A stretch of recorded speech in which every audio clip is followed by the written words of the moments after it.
So yan, meron na po tayo dito ang Yamaha Mio Aerox version 3. Grabe, sobrang solid ng design niya, yung pormahan niya mga idol.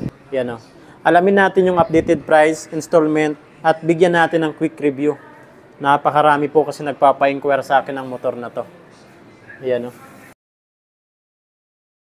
What's up mga idol, Chris Ride Motovlog nga po pala. For today's, nandito ngayon tayo sa Yamaha Trace Shop, Premium Corporation, General Santos City Branch. So yan, meron na po tayo dito ang Yamaha Mio Aerox version 3. Grabe, sobrang solid ng design niya, yung pormahan niya mga idol. Napaka-brusco, napaka-aggressive. Yan o. Alamin natin yung updated price, installment, at bigyan natin ng quick review. Napakarami po kasi nagpapa-inquire sa akin ng motor na to. So ito yung version 2 natin, ito na yung version 3. Napakatulis na ng ano niya dito, mukha niya dito. Sobrang solid ng telescopic niya. Yan, napakalaki. Dito naman sa version 2, maliit lang po talaga. Yan o. Isa pa yan sa kinaganda ng version 3 ngayon mga idol. Yan yung design niya, yung decals niya. Ibang-iba na rin yung mga decals niya. Ganda. Yung kulay. Yan. So ito naman po yung tail light at brake light niya, yung version 2. Yan. Tapos yung sa braking system, dating drum brake, ngayon naka disc brake na. Alamin muna natin yung updated price tapos installment. Minimum down payment nga pala nito is 10,900 pesos. Pero maganda kasi binigyan tayo ng mas malaki na down payment.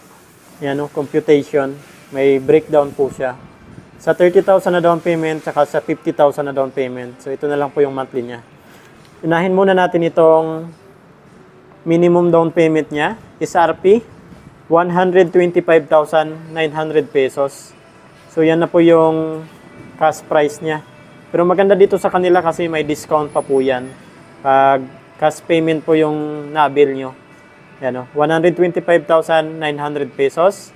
Down payment naman po is 10,900. Yan, ito po yung minimum down payment niya. Then, ito yung nagpa-compute tayo ng mas malaki para may idea kayo. Sa 1 year po nito, 11,950. Sa 2 years, 7,000 pesos. Sa 3 years naman po nito, 36 months ay 5,380. Pero may rebates pa po yan na 200 pesos. Yan o. So, ito magiging 5,1 na lang yan, 5,180.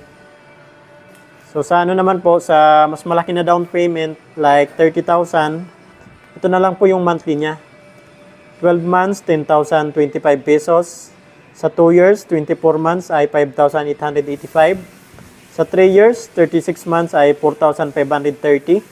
Rebates pa yan ng 200 pesos mga idol. So, ito naman, 50,000 na down payment. Pero pwede pa kayong mag-down ng mas malaki pa dito. Yan. Sample lang po ito. At least may idea na po kayo kung kukuha na po kayo ng motor. 50,000 na down payment. 8,010 pesos na lang yung 1 year nyo. Sa 2 years naman po is 4,705. Ito naman po yung sa 3 years. 36 months ay 3,645. Rebates pa po yan ng 200 pesos. So ito magiging 3,445 na lang yan. And maganda po dito sa mga freebies niya. Free helmet, jersey, tipil insurance, 3 years LTO registration. So itong down payment nyo po is malinis na po yan. 10,900 pesos, malinis na po yan. Kasi free naman po yung 3 years LTO registration.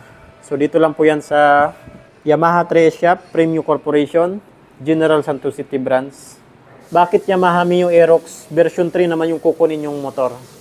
Unang-una kasi dyan yung design niya. Mas pinaganda, mas pinaporma. Yan, napaka-aggressive na po. Dito pa lang sa harapan niya, tingnan nyo mga idol. Dito may visor pa po yan sa dito. Hindi lang po nalagay.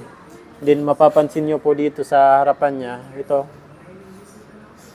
Mas brusko na siya tingnan compare sa dati. Tapos yung design ng kanyang decals, napakaganda rin. So ang kulay po pala nito is racing blue. Yan po, dito naman po yung Aerox. Then sa headlight naman po nito, sa ilaw niya, naka-LED projector lamp na po siya. Ayan o.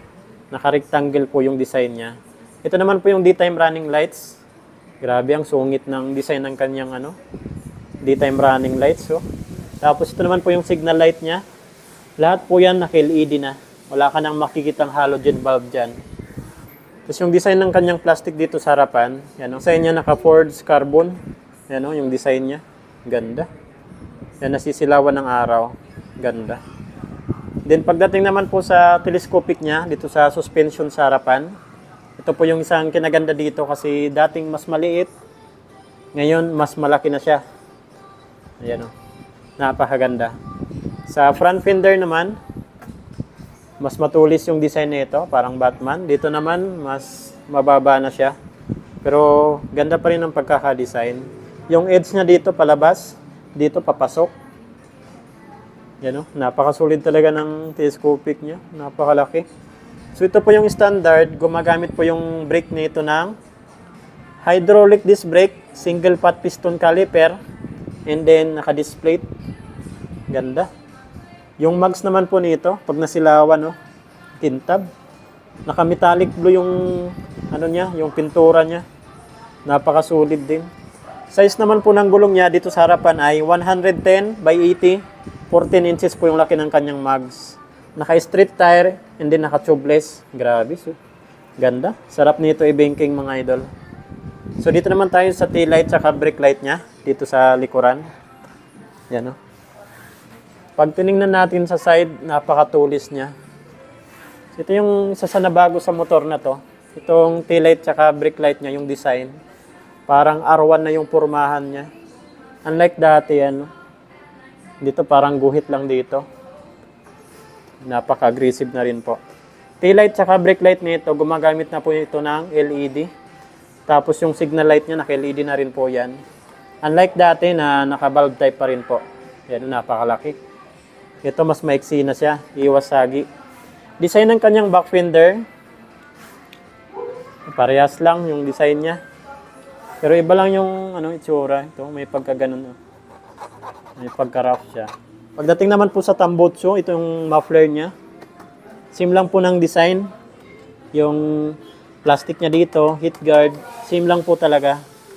Then sa suspension naman sa likuran, naka-dual shock po ito. Yan o, naka-dual shock po yan. So napaka-stable po nito sa kalsada. Naganda talaga ng upgrade dito sa motor na to.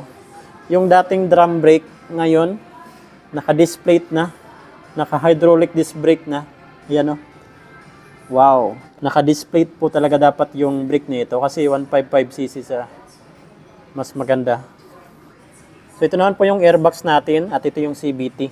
Wala po talaga itong kickstart assist. So ito naman po yung gulong niya dito sa likuran. Napakalaki. Size naman po nito, 140 by 70 and then 14 inches po yung laki ng kanyang mags. Napakasolid mga idol.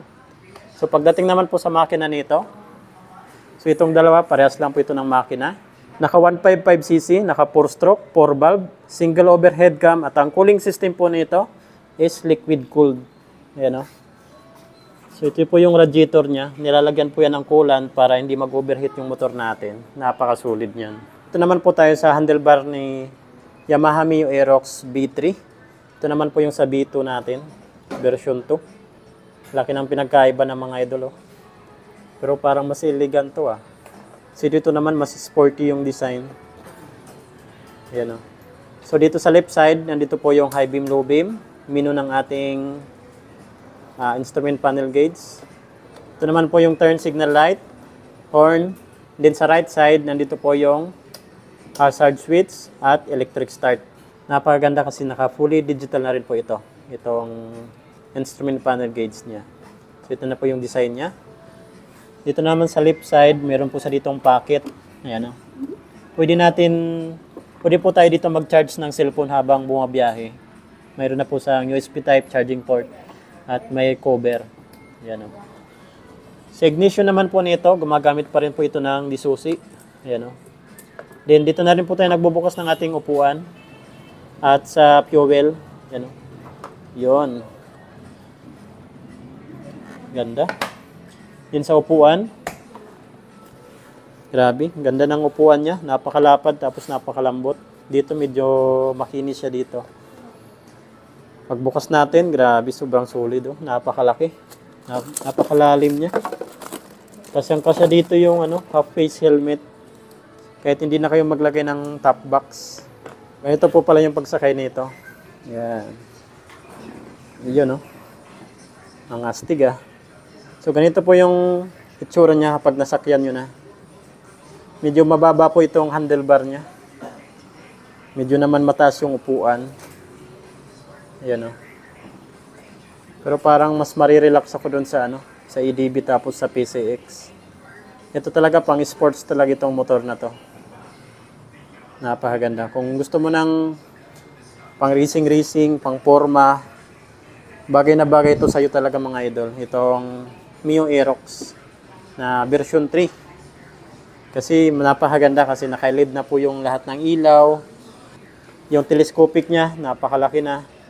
Braking system niya sa likod, naka-hydraulic disc brake na rin. Tapos na iba na rin po itong niya. Itong instrument panel gauge. So yun, panalo talaga itong version 3.